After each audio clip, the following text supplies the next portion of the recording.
This is Sax Williams reporting from My Free Life News. As you can see, the chaos has started. Nobody knows exactly what to do or where to go. We now know that Hamas is threatening to execute an Israeli civilian hostage every time. It appears we may have some breaking news. Gaza civilians in their homes. Unlike partnerships that usually chase out the pilots, Russians are known to take no prisoners. So welcome back to My Free Life, where we use our critical thinking skills, y'all, to decipher the real from the fake. But again, do your own research, make up in your own minds. Love y'all. Peace. Welcome back, Free Life Squad. Sorry about the hiatus. Last week was a busy week for me. Every year on Christmas, I cook a whole bunch of food for free for the neighborhood, do what I can, take care of my people. But we back now, and we're going to jump right on into this. So let's get rolling. Don't forget to hit that like button and smash that subscribe button. Hit that notification. Throw me a comment in on your way through. Love y'all. Let's roll. A wise person once said, "What surprises me most about humankind is that we get bored of our childhood, rush to grow up, and long to be children again. That we lose our health to make money, and then lose our money to restore our health.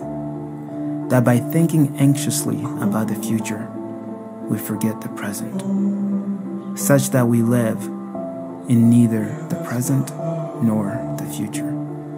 That we live as if we were never going to die, and die as though we've never lived." So I wanted to start this video off with that. That doesn't really have a lot to do with anything that's going to be going on in this video, but I thought it was such an amazing, beautiful quote, and what a true way to sum up the circle of life that we all seem to be in. So anyway, hope you enjoyed that. I thought that was pretty powerful. Now let's get into the weird stuff.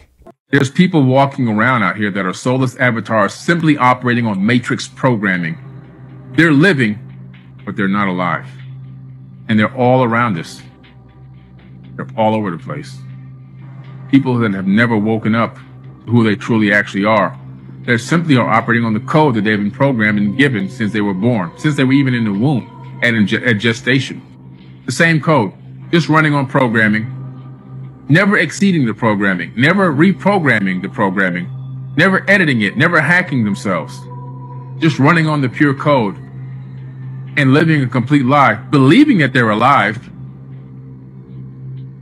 but they're not.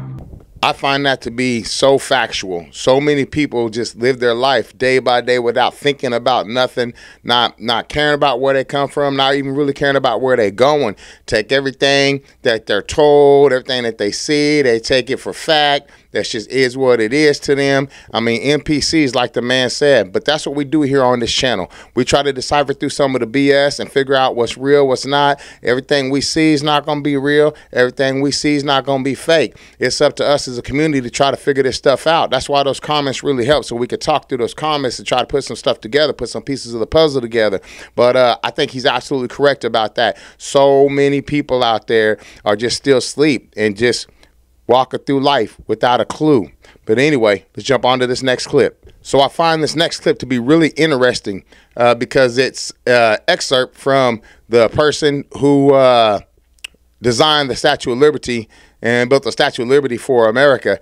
And I never heard of this theory about Ellis Island and what they were doing with people there. It's pretty interesting. Now, it's all going to be in French, I believe, because I believe that came from the French. So it's going to be all text. What I'll do is I'll be pausing it and I'll be reading out the text, what they're saying, the translation for y'all, so that y'all can understand what's going on without having to try to read it, especially if you're watching this on a phone or something where the text is going to be really small, and if you're like me with bad eyes. So just bear with me, but I found it very intriguing, and I wanted to put this clip in here, so let's roll. The following audio is an excerpt from an 1889 interview with the designer of the Statue of Liberty. The most difficult aspect of the construction was the pedestal. Although the statue was intended to be a gift, the U.S. ambassador urged us to follow President Grant's request. We agreed, and each month we received varying size requirements for the pedestal.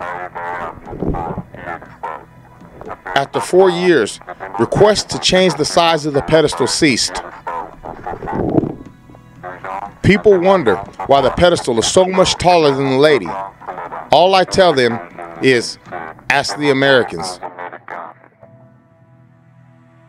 In 1949, the statue underwent extensive renovations. The official blueprint behind the changes, titled ST-L1-LI 18084, was classified for 36 years. Provide entrance for sustenance. Install engine to assist with eventual departure.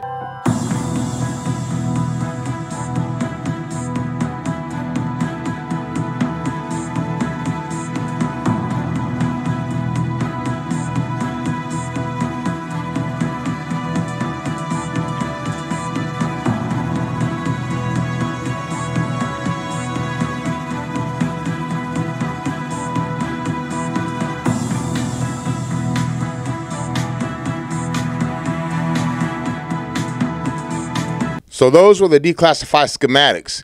And I'm going to have to say that is pretty interesting to see that, trying to make sense of what's going on there, because whenever we cover the rest of this video, it kind of definitely makes sense. You know, if you were to be getting rid of, let's just say, a certain type of life form and you needed to pump it out.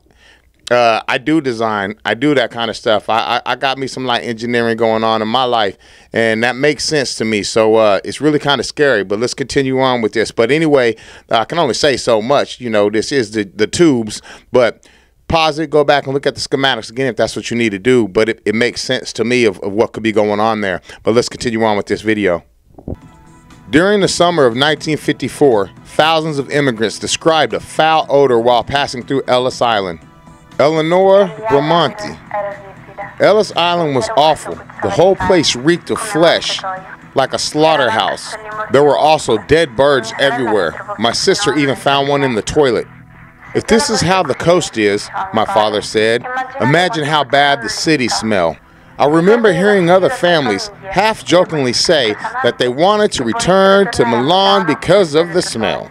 My family had sprayed perfume and burned candles to keep the stench away, but it would only work for an hour or so until the air became unbreathable again. The evenings were so hot. I stayed mostly awake, even though the rest of my family slept soundly. I remember looking out the window each night and seeing lines of people being led to the Liberty statue by officials. After they would go into the pedestal, the officials would leave, and nothing else would happen. The following morning would smell so much worse, though, like a slaughterhouse. The Ellis Island Immigration Station closed the following November. Check this out. It's going to appear on the screen in a little bit. I'll be telling you guys all this AI, new age technology, Project Bluebeam. This is all from the fallen angels, from the fallen ones. It looks like this is real. People are, you know, recording it, snapshotting it, whatever. This looks like it's in Las Vegas. And this just lets me know that the deception in the end times is going to be so rapid. And look at this. Look how demonic this is, bro. And of course, it's in Las Vegas. It's the Sin City, of course. I mean, guys, open your eyes, man. These are the end times.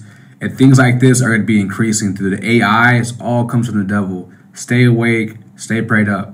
So this man's got a really solid point with the projection / hologram type technology we got going on right now. As you see right there, that was pretty convincing. It was pretty realistic looking. Imagine if you were standing there in Vegas on the ground and you had an arm come out of the sky that dang near looked like it was going to come and grab you. I mean, it's pretty much like going and watching a 3D movie where everything's right in your face, but coming from the sky. So imagine how many people could be fooled into thinking the rapture's here, or the end of the world is coming, or anything that needs to be done to artificially inseminate end times and really stir up the brains of a lot of religious folks. I'm religious, I'm a Christian, but aside of that, just the deception is very apparent that could happen there. So what he said is very important and is very realistic. So look at the big picture of how that can be used to manipulate society. Anyway, I thought that was pretty impressive and important. Let's move on to the next one. We got strange things going on. Something has gone awry in the sky. When you see these things like this, you know something has changed. And these are things we never saw before in the sky. Exactly. Ever saw anything like this before. And so multiple people was filming this rainbow cloud. Right? So we know something is here, or else we wouldn't be seeing these things, folks. Right? Looking like a rainbow portal, huh? Yeah. So that's a sign that something is crack-a-lacking in the sign. And again, like the fellow just said, when things are so different in the sky than anything we've been used to our entire lives. Me, I'm 45. You know what I'm saying? Like, I love the sky. I've been watching the sky my whole life. I've never seen stuff like this. So obviously something has changed. Something is different that's creating these things, and it's something to be aware of. So keep your eyes open and keep your mind sharp and stay peeled to what could be coming out of this. And again, that's why we're here as a community, to try to decipher this stuff and figure out what's going on. By the way, hit that like button, that subscribe button while you're passing through. All right, let's move on. Right, let's get this straight right now, right? Why has nobody told me that this thing right here is real? Explain that to me. Explain that to me. And it doesn't stop there. No, here's another one. Look at that. Clearly a woman. Clearly a woman. Don't even know. What? How is that thing? Explain that. It's not a natural form. And then here's another one. Just a guy, just a dude, sat there. Little penguin for you. Then a little bird kissing another bigger bird. Some sort of goat. Not quite sure. Defo a snake. Defo a snake. There's two snakes. Two snakes on top of each other. Then I've no idea what that is, but if they're not teeth, I don't know what are. Defo a little dinosaur. And then a hand. What is going on, people? I mean, check this out, right? Just look at this for a second, and you tell me what this could be. I mean, I'm not sure about that one, but sus. It's a bit sus too. That's defo a person, that though. I'm not even bothered. When did this become a thing? I'm not even gonna lie, y'all. This stuff has been absolutely fascinating me lately. Like he said, when did this become a thing? I didn't know nothing about all these mountains and all these things that definitely resemble, at minimal, life forms. I mean, it's kind of hard to argue, like all these massive trees that are literally mountains that's been cut. Or these petrified animals that, I mean, they still got the teeth in them, y'all. Like, you can hardly argue with this kind of stuff. But again, doesn't make it factual. I don't know. But what I do know is we have been lied to our entire lives. So I'm probably going to go the opposite direction of what I've been told and start taking a lot of faith into some of this other stuff, because the truth is always stranger than fiction. It's always stranger than fiction, y'all. And there's so much stuff that's been hidden from us day to day, every day, and continually. And the more that we come together as a community and all the other communities out there, all of us as just independent speakers, you know, that's the beauty part of the internet, is information can really get out there and circulate, and we can really start deciphering things for ourselves. But I don't know. That stuff is really fascinating to me, and I'm going to keep digging deeper and deeper and deeper into that, the giant theory, and into all these old, basically ancient mountains and hilltops and things that could be from the mud flood or who knows what, but definitely do not look like natural forms. Anyway, dig into that, y'all. I'm going to. Let's do it together. Let's move on. Stephen Gray shows a real alien picture. Take a look. Let me know what you think. Is it real? Is it fake? Is he lying to us? You decide. Well, I actually have a picture on my cell phone of two actual ETs. Okay, do you have these pictures right now? Yeah. Can you show them on the camera? Oh, I'd have to fish them out, but yeah, they're pretty amazing, actually. So this is one, and you know, he very triangular shaped head, almost like a beak-like face. It was at an event we did out in the Arizona desert a couple years ago. There were about 30 witnesses to this. This photograph was taken with a really good Nikon camera. So a person took a picture of it. Now this was under low light conditions, but it's very clear what it is, and it's an extraterrestrial being that's sort of levitating, floating out in the desert just outside our circle. So yeah, we have a lot of unusual material. Now, Dr. Stephen Greer is somebody that I pay a lot of attention to, and I put a lot of stock. I invest into what he says, because for no reason, shape or form do I believe that he's lying about the things that he talks about. He has no reason to. This can only discredit him, not credit him. You know what I mean? And his credentials are astounding. So I take a lot of stock into what he says. Let's keep going. If somebody can make you mad, they can control you. And it's like they can throw you off. One of my partners, shout out to the homie Cream, gave me this book. It was called Emotional Intelligence 2.0. And all the stuff that I have been learning throughout my whole life, you know, figuring out how to deal with my life, taking deep breaths, not letting people take me out my character and whatnot, that book kind of summed it up. And I was like, damn, this is a dope book.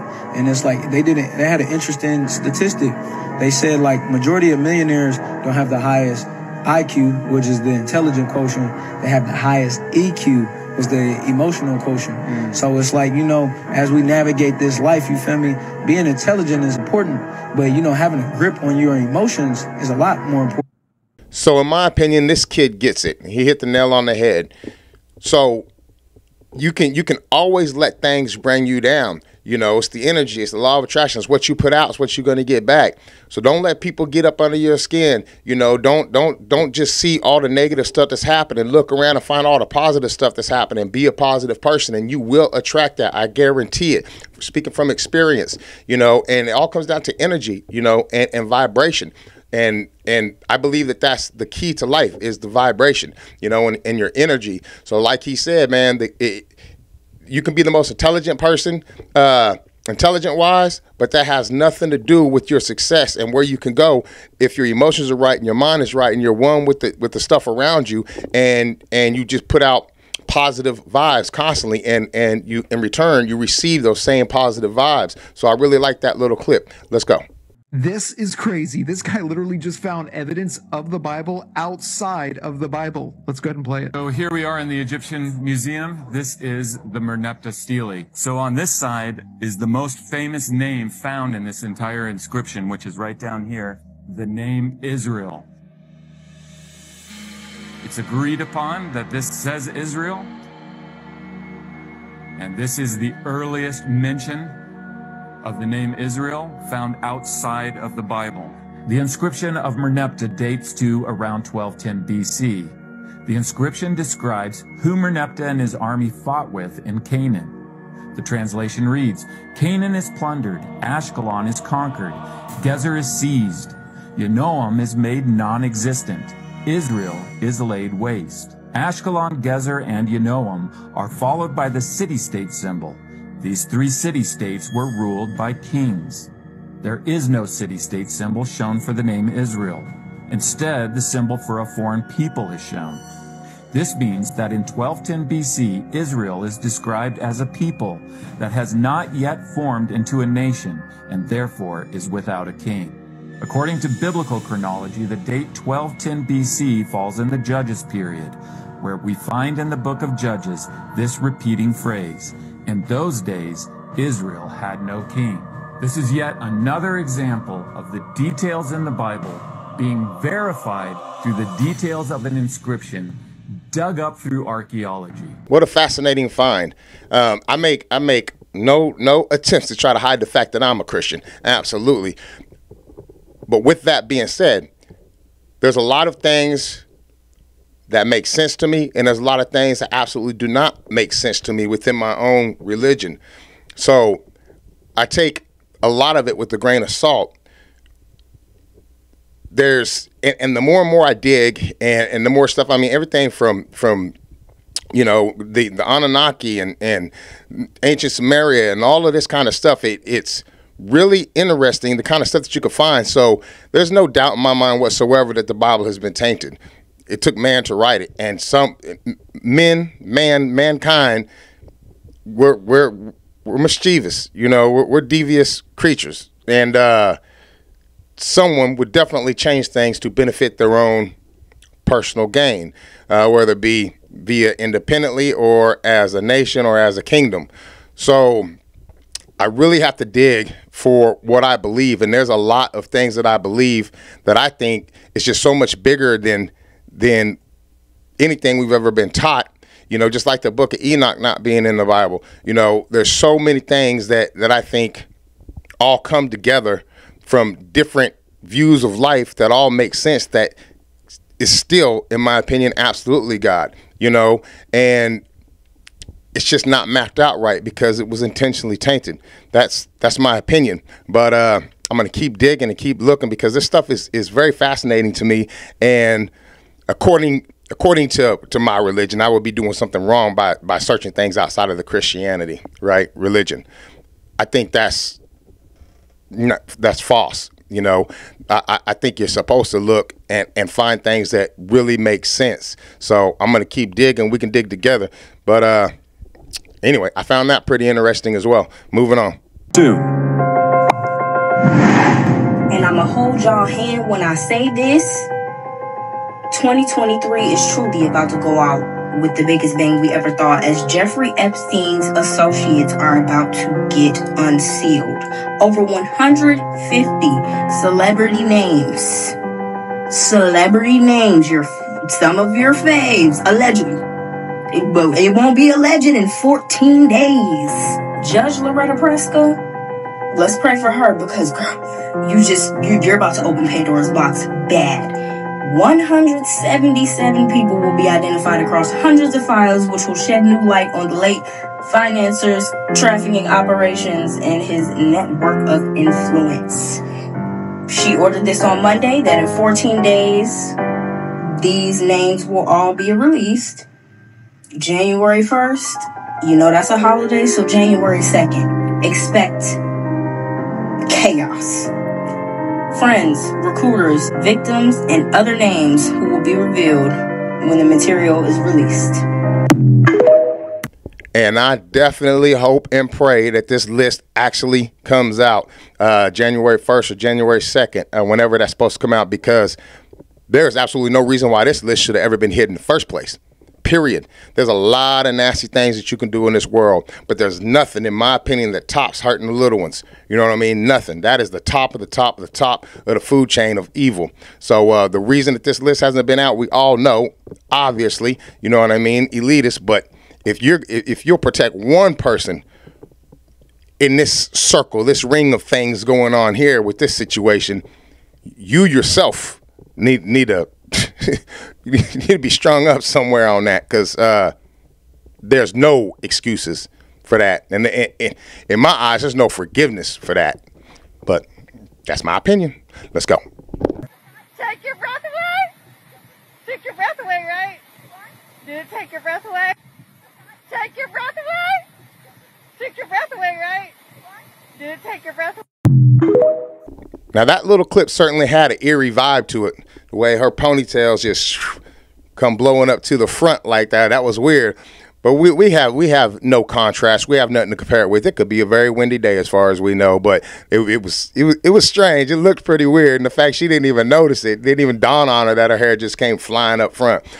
Also kind of makes me think it must be windy, because in her mind it was like, yeah, the wind blew my hair up. But that was weird. That was pretty strange. Clone? I'm not a clone. I know a lot of people were saying I was cloned out there.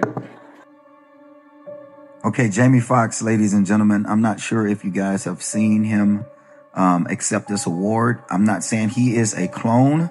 Take a look and observe for yourself. And you be the judge. I've been through something. I've been through some things. You know, it's crazy. I couldn't do that 6 months ago. I couldn't actually walk. I'm not a clone. I'm not a clone. I know a lot of people were saying I was cloned out there. Boy, y'all ain't shit.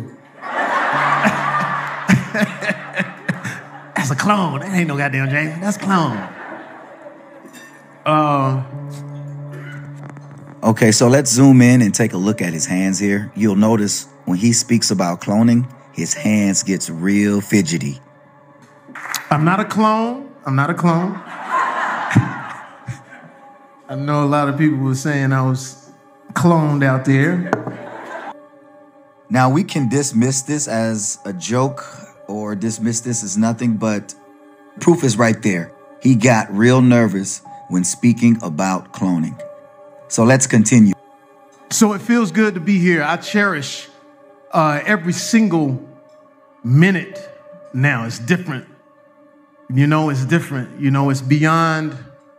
I wouldn't wish what I went through on my worst enemy, because it's tough when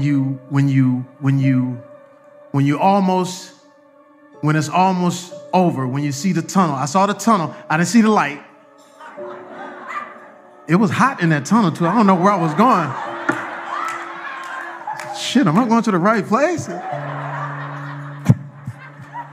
I just seen the devil going, come on, nigga.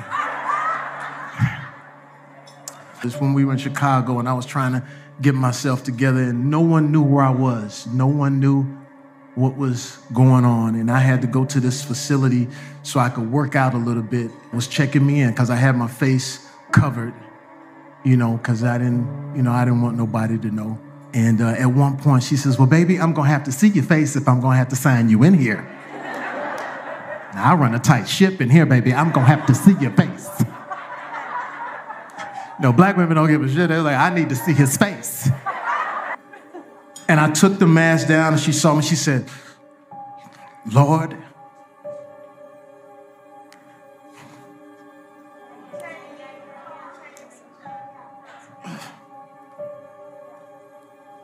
she said, Lord have mercy, Jesus. And I knew that gave me an indication that once I did get out of all of this, I was going to be all right. But I have a new respect for life. I have a new respect for my art.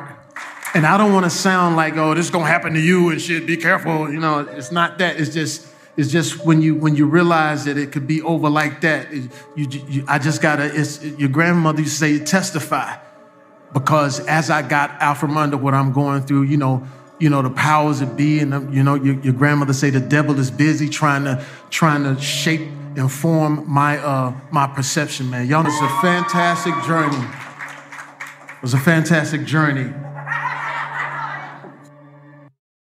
Now, the jury's still out on my opinion with this old Jamie Foxx thing. You know, I know for sure cloning is out there, whether it's speaking just strictly animals or if we're speaking Eve one way or another, they out there. And the devil runs deep. So, I don't know. This is, he do be acting weird. No doubt about it. He do be acting weird. All right, let's slide on past this. Sorry if this is inappropriate, but I have been far too curious for too long. What happened to this man's eyes? And it's not just him. I see this sometimes. Here's another man. What happened to his eyes? I feel like I've been paying attention to people's eyes for a long time, and there is something mysterious there for sure. Let's just say I've never seen a good man with these types of eyes. Ask anyone that knows me. I bring this up because I'm so stuck on it. I feel like there's more there that I just don't have the answers to. Also, have you heard how narcissistic people can have dead eyes? When I heard that, I was shocked because my ex-husband, a very narcissistic man, has some dead eyes. And what is going on with that? Why is that the case? Like the dead eyes, does that signify when someone's abandoned themselves? Like what is up with these, the eyes that we just saw? Like what is going on? If anyone has any answers, it would be a relief to me, honestly. If this is a stretch or some type of like medical condition, I am sincerely sorry, but I feel like there's something there. Girl, you right. There's more there. They eyes is evil. Evil. I've always thought that about that preacher. Like, who in the world could possibly follow this dude? Like, are you kidding me? Like, he looked like Satan. the Pope looked like Satan's right-hand man, which I'm pretty sure he is. But yeah, you right, girl. You on to something for sure. That them eyes are not supposed to look like that. That's evil. Pure evil inside of those eyes. You know what the darkest conspiracy theory about aliens is? I don't know if I'm ready for it. That Earth is essentially a farm, and human beings are the vessels that contain souls, and they want us because this is how they create souls. They farm us. And that the whole reason why human beings are involved in this conflict, constant conflict, it's all of it is to increase our competition with each other, increase our ability to control resources, which will increase our technology, which will ultimately lead to us creating this being that we're going to create, this artificially intelligent super god, which is going to happen. I'm not saying it wouldn't. I'm just saying that this is like top of the food chain, put your tinfoil hat on, super tight. People are going to merge with machines. It's going to happen in our life. You think? 100%. 100%. They're already working on it. The doorway to it is going to be helping people with neurological conditions, injuries, spinal cord injuries. People can't move their bones, or they can't move their muscles correctly. I only got 2 things I need to say to that. Elon Musk and Neuralink. We there. And it is scary. Really scary. Y'all already know how I feel about this AI stuff. I think it's a really, really bad idea how deep we going in on this. Matter of fact, I watched a Netflix documentary called Unknown Killer Robots. Matter of fact, I'll probably do a reaction to that. It's a full hour-and-a-half long documentary, so I'll probably do it in like 30-minute, 20-30-minute intervals of that movie and just or that documentary and react to it. But it's very scary, y'all. This one particular situation where they were writing these codes to help with curing different kind of disease on a nano level. So just out of curiosity, they all they did is change the 1 to a 0 to reverse the code. And what it did is ended up creating a whole bunch of diseases that don't even exist yet. The diseases aren't there, but how to create them, it's scary, yo. We're gonna do that. We're gonna let me know in the comments if you want me to do that, and we'll react to that.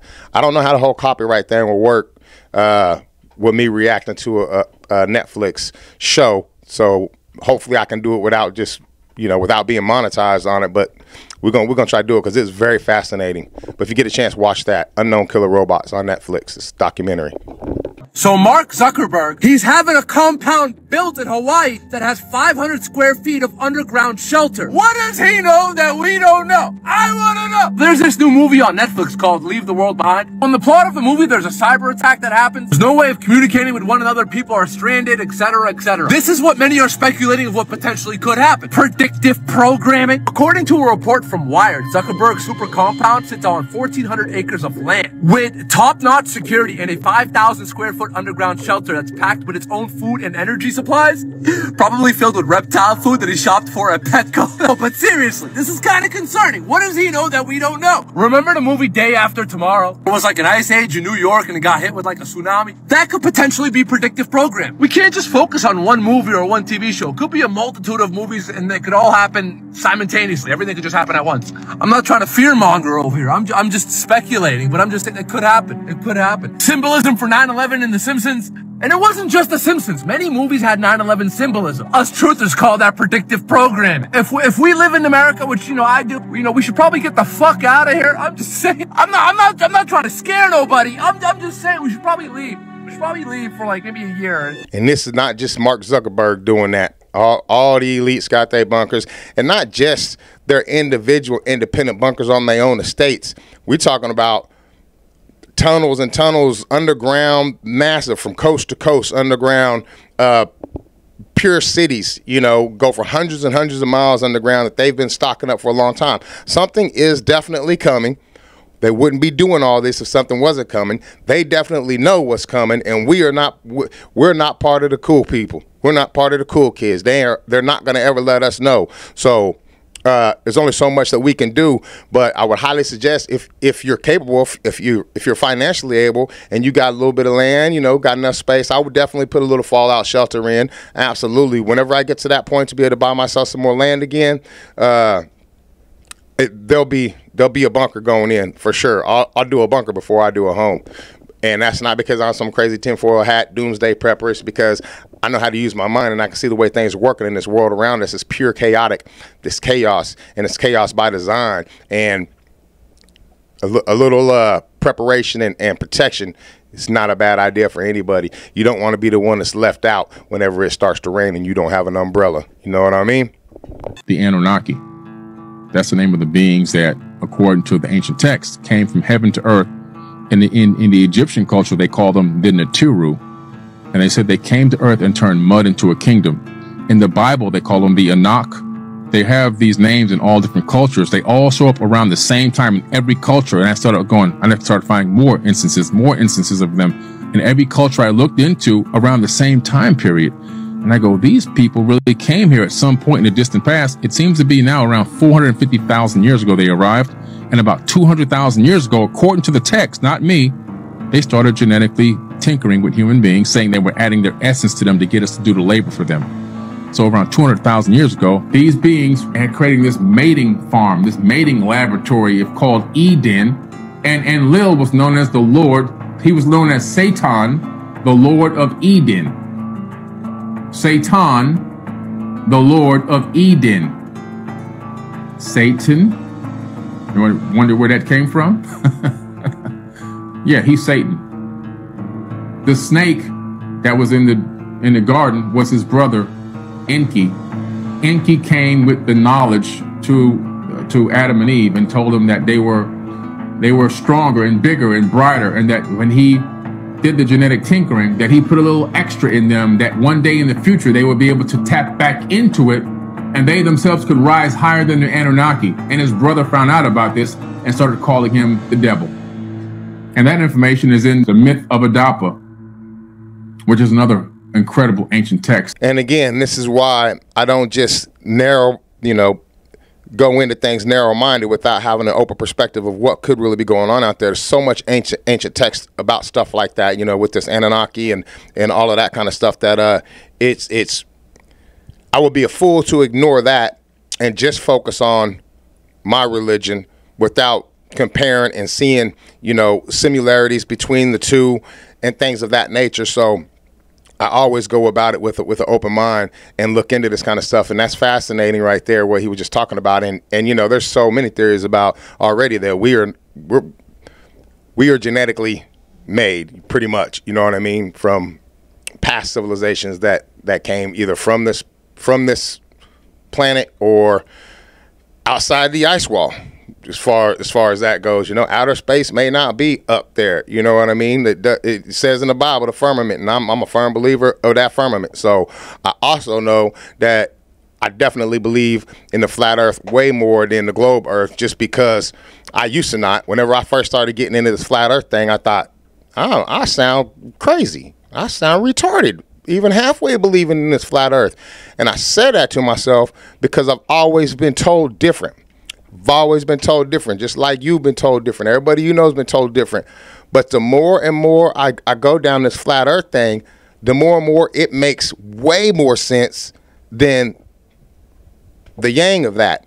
It makes way more sense. I mean, at some point you got to be like, okay, this seems provable. Everything we're seeing here seems provable. All of this stuff seems to make sense. That makes sense. And then you go to the stuff that we could never possibly ever prove on our own with this, with the globe earth theory. And we're just spinning here hundreds of thousands of miles an hour with everything spinning around it and everything staying in, but yet all the stars stay in the same place. So, it never changes position. It's hard to grasp that when you can never prove that yourself. But the flat earth theory, people like you and me are out here proving it left and right based on science, real science, where they're showing you. Definitely when it comes to like the curvature of the earth and how you could only be able to see so far in a beeline if the earth curved, and then the different horizon shots in a plane, you know what I mean? How the sun will appear to be below the horizon, which isn't even possible if the sun is up there, like on a globe earth theory. It's crazy. But yeah, so I definitely lean more toward the flat earth thing. I'm not saying the globe earth is wrong. I'm saying the proof seems to be definitely in the other direction, but I don't know. That's what we doing here, y'all. We trying to figure this stuff out. Help me out. The first atomic bomb, there was a craft that came down in that area that we retrieved. There were actually 3 extraterrestrial vehicles involved. We have a document. It describes the new radar system that we had put in at Roswell. So that when something is painted or tracked on radar, it's then hit with an electromagnetic weapon. 3 of these ET craft that were over that area, 2 of them collided. One was in a bazillion pieces. The other one continued westward near Socorro, impacted, and it broke. And there were extraterrestrial bodies and one living. I know of one living ET taken from there. The third one wasn't found, and I believe it's till 1951, up in the mountains going way northwest of Roswell, up in the mountains in New Mexico. One survivor that we captured, it lived about 4 years in captivity. Okay, wow, there's a lot to unpack here. If you have a machine that makes gravity, you can pretty much do anything. You can affect time, you can have force fields, all that stuff that's in science fiction becomes reality if you have a machine that can make gravity. And what we worked on in the desert was a machine that makes gravity. Evidence shows these craft can manipulate space-time, create their own gravity. As Lazar has said, they can be from anywhere. They can be from ET, interdimensional, outer space, time travelers, all the above. Yeah, like I said before, my bullshit odometer just doesn't go off whenever he's telling his stories. You know, it's a lot like Bob Lazar. You know what I mean? His story has remained the same for decades. Nothing's changed. It's a lie.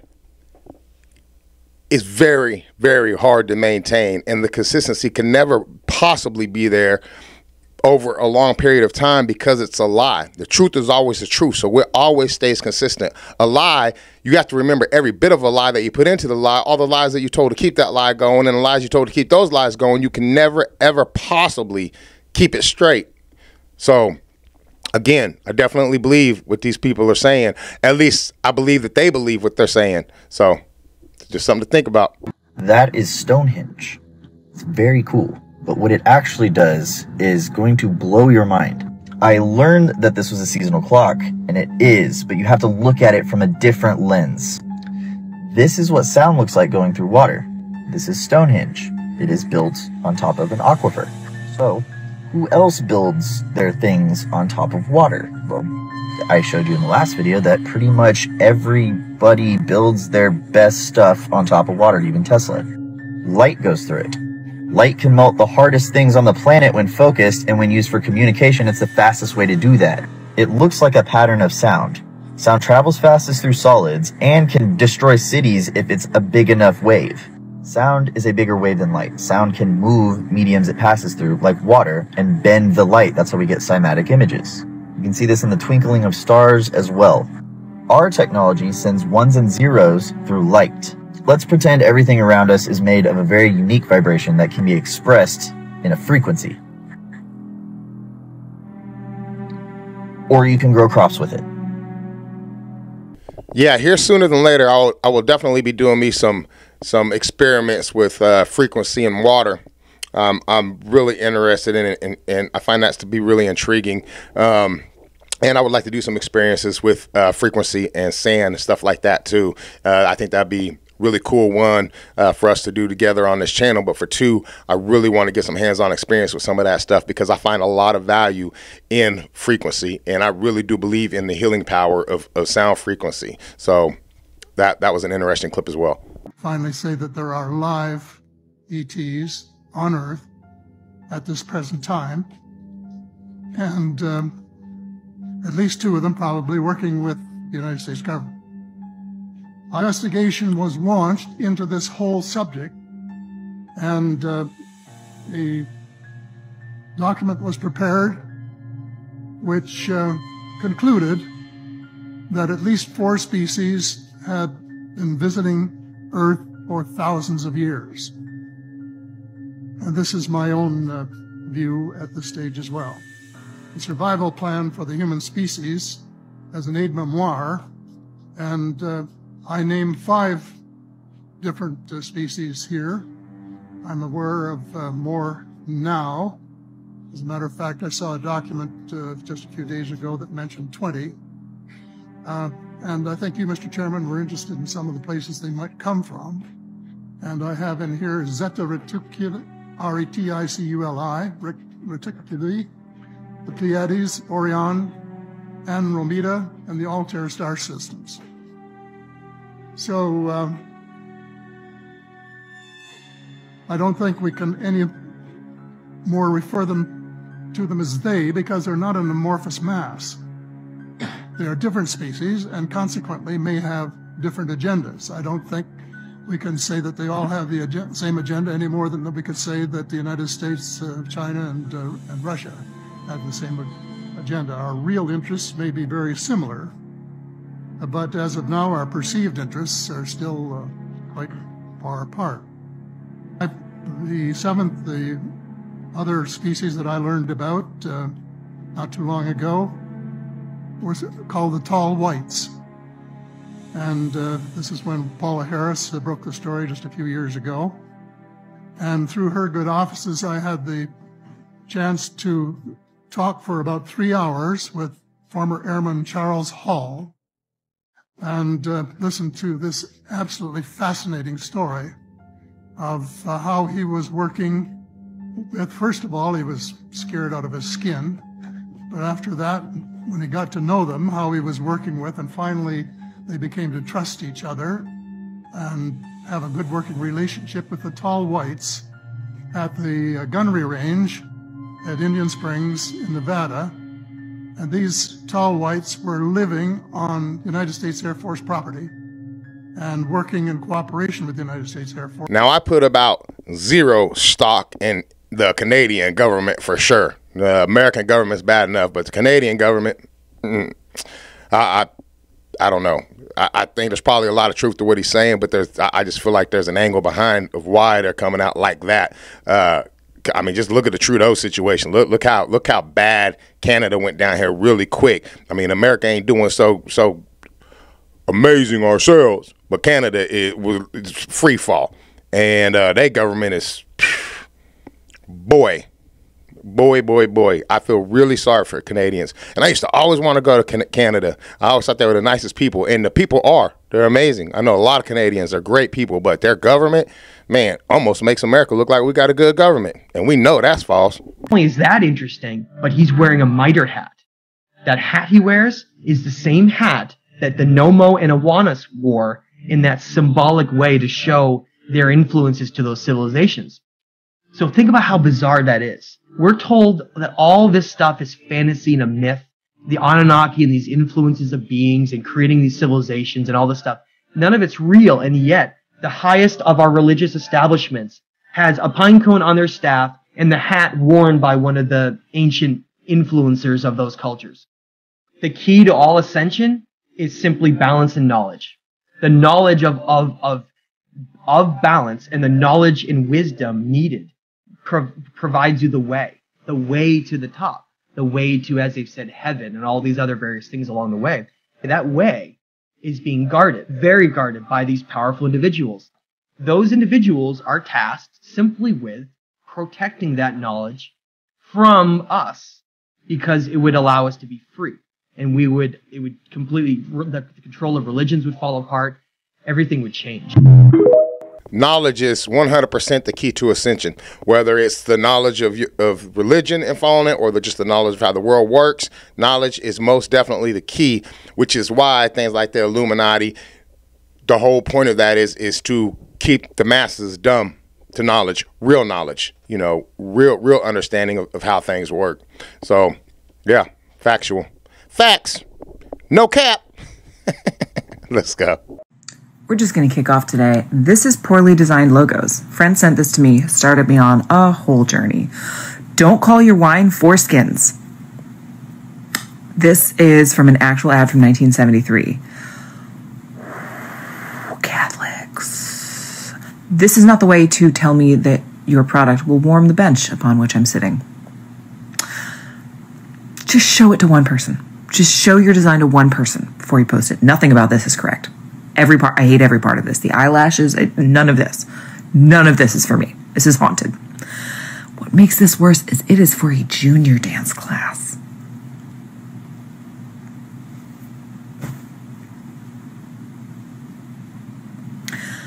One person. Don't go with your first idea. It is possible that men designed this and did not know what they were doing. That is possible. Now, I'll say maybe 1 out of 100 of these logos were overlooked, accidental. But you cannot tell me these things. We just looking at them one time, that quick, bam. Oh, no. That's inappropriate by far, especially the ones that are geared toward children, like the Catholic situation. That's just, you can't even, no, that's all kind of wrong. And then the pediatric one, no, obviously, no. You can't tell me those are accidents. Nope. They got whole board meetings and groups of people that sign off on these things before this stuff ever happens. There's no way that these logos are accidental. They're subliminal messages on purpose, and they're absolutely disgusting. Check this out. This is a McDonald's, a complete full restaurant doesn't have one worker there. It's all ran by AI. This is stuff that we've been talking about that's going to hit America. It's going to hit worldwide. It's already happening in China, but there's not one person working there, and they're still serving people. Okay, people don't understand. You're not going to be able to enter into this type of buildings, these type of fast food environments, unless you have the mark of the beast. You won't be able to buy. You won't be able to go into these stores, not just the fast food, unless you have the mark of the beast. So this is what it is, guys. It's here right now, slowly being implemented. And as we spoke about many times, AI is destructive in many, many ways. Now, don't get me wrong. There are a lot of beneficial aspects to AI, but there was a very fine line that should be pushed. As far as the jobs go, we already know that's going to get snatched up from us, without a doubt. But then all these military weaponry and stuff that's all based on computers and AI and stuff, things that can and most likely will become Terminator, and possibly in our lifetimes if they're not real careful.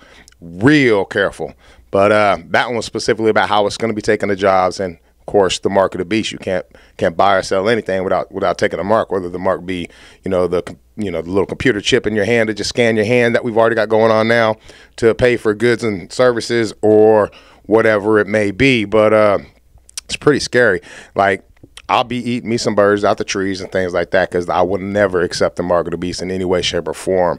As far as online and AI and stuff, this is as close as I get, and that's only so that I can have this channel so I can work on trying to communicate and build me a little community. But other than that, I do nothing like that. I don't do no Zumbas running around vacuuming my house. I don't do no Alexa. I don't do none of that, and never will, ever. I don't do no facial recognition on my phone. I don't do the little thumbprint on my phone. I don't do the voice recognition on my phone. I've never set any of that stuff up ever, not one time in my life, and I never will. I try to stay off of that side of things as much as I possibly can. I mean, I stay off of that 100%, but it can only do so much good, but it definitely helps a little bit, I think, in the grand scheme of things. Let's go. The launch 2024. What? Yeah. Next year? Next year. It's real life Jurassic Park with purpose. Starting with, I think, 100 mammoths and putting them in this park in Siberia as to what happens when you add megafauna back into the Arctic tundra to offset carbon emissions. They're using what DNA? They're using elephant DNA? Indian elephant is the closest living relative to the woolly mammoth. They're using CRISPR technology, and they're using existing mammoth DNA, and they're making an embryo, and then they're implanting it into the Indian elephant, and 22 months later, an Indian elephant's gestation period, she will give birth to a mammoth. A real mammoth? A real mammoth. So it's not like a hybrid? If you imagine the DNA of an animal, and then you imagine the fragments that are broken out of it, what they're doing is they're taking that DNA and all those pieces that are missing from the mammoth, they're putting in Indian elephant pieces. This is just a really bad idea. If God made anything extinct, there's a reason. Don't be bringing that stuff back. They might be something in their genetics that they carry that can wipe out humanity, just a bug or some kind of something that they carry naturally that got wiped out during the mud flood or the ice age or whatever else that we are not ready for and cannot handle in our times. I mean, there's so many ways that can go wrong as well. people need to stop trying to play God. Straight up. We would keep their presence on Earth a secret.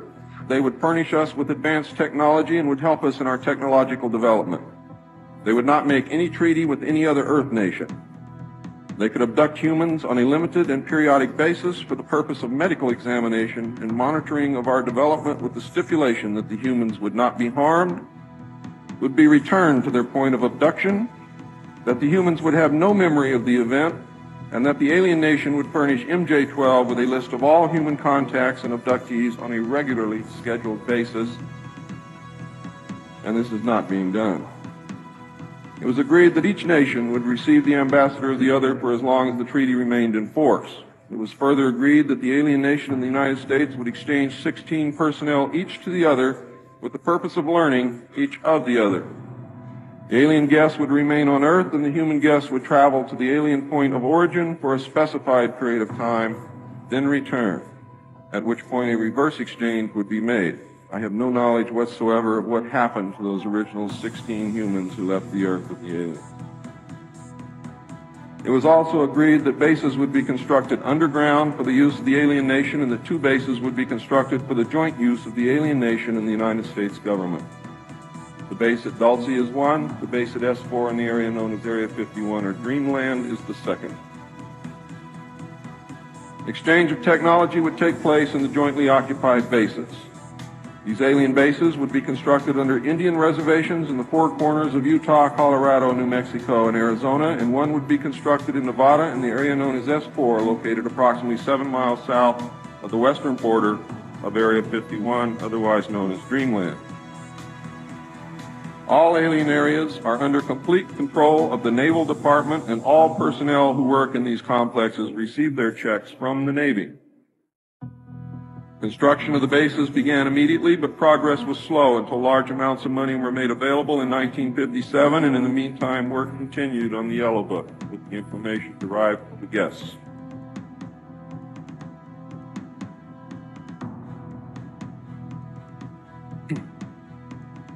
I would like to say at this time that the movie that most of you may have seen, how many of you saw Close Encounters of the Third Kind?